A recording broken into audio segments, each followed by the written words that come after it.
You ain't kidding, sir. Great advice for some great people.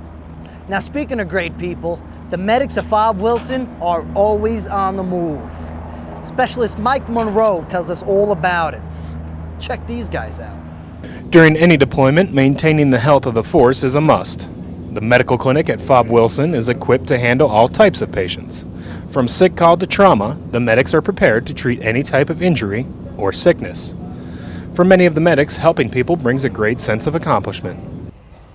It's very rewarding. You sleep good at night, knowing that you went above and beyond to help a soldier or a civilian. So it's a very rewarding experience. The clinic treats not only soldiers, but also ANA, ANP, and Afghan civilians from the region. Everyone receives the best care we can possibly provide. But your heart races a lot faster and your blood pressure shoots up when it's a soldier. For 2nd Brigade Combat Team, 101st Airborne Division Public Affairs, I'm Specialist Mike Monroe. Awesome story, Specialist Monroe, and you medics rock. Yeah, thanks for keeping the strike soldiers fit to fight. Now, the unit's history is very deep and spans through many generations. Let's take a look at this episode's Back in the Day. Back in the day, around this part of the year, the soldiers of the Strike Brigade were non-stop. Like on the 20th of June, 1941, when members of the newly formed 502nd Parachute Infantry Battalion received their first issue of jumpsuits and jump boots, and a few days later, on the 1st of July, 1941, at Fort Benning, Georgia, the 502nd was officially activated as an experimental unit formed to test the doctrine and tactics of the parachute assault.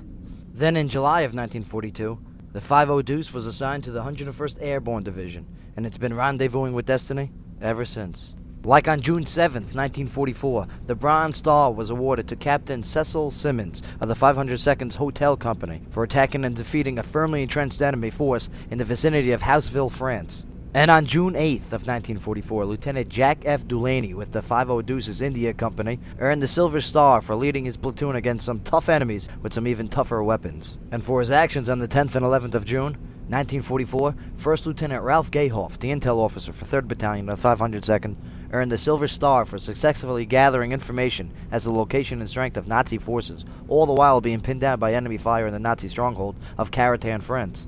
He and his patrol took the town the next day. The list of those who rose to the Caratan challenge is huge. Distinguished Service Crosses for Major John P. Stopka, Lieutenant Colonel Cole, First Sergeant Kenneth Ned Sprecher, Lieutenant Colonel Patrick F. Cassidy, and First Sergeant Hubert Odom. The Silver Star to First Lieutenant Ralph Payne, and the Bronze Star to First Sergeant William Odom. And then on June 12, 1944, Caratan fell to the American forces, primarily due to the hard work and sacrifice of the men from 502nd Parachute Infantry Regiment. Then on June 27, 1944, the 502nd and the 101st were relieved from their frontline positions south of Caratan.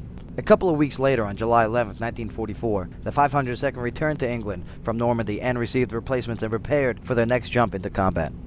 During this time back in the day, strike soldiers in Vietnam saw a lot of things going on. Like on June 19, 1968, Colonel Cushman accepted the Vietnam Gallantry Cross with Palm Unit citation from the President of the Republic of Vietnam at Hue. For his actions on June 19, 1969, the Distinguished Service Cross was awarded to Sergeant First Class William Lawrence Jr., a platoon sergeant for Company C in 50 Deuces 2nd Battalion. The platoon sergeant distinguished himself by securing fire support base Tomahawk. The base was overran by an entire North Vietnamese battalion, but Lawrence and his platoon recaptured the fallen outpost from the enemy. And in 1985, the 3rd of the 502nd deployed to the Sinai in Egypt as part of the Multinational Force and Observers from July to December of that year. And around this time during Operation Iraqi Freedom, the Strike Brigade was in full swing.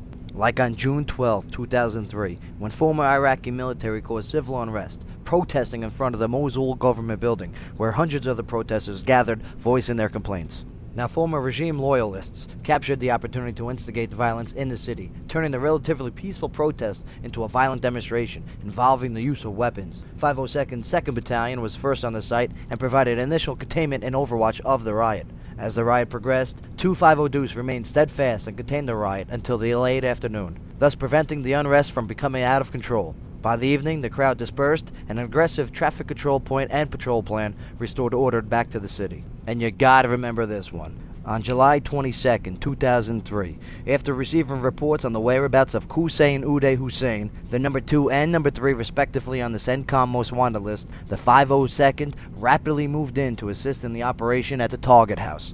After multiple assaults, Hussein Uday were finally killed in an upstairs room. The Strike Brigade's past is filled with heroes and bravery and has accomplished many great things back in the day. The 2nd Brigade Combat Team is very proud of its heritage, and not for nothing, plans to carry on the great lineage right here in Afghanistan.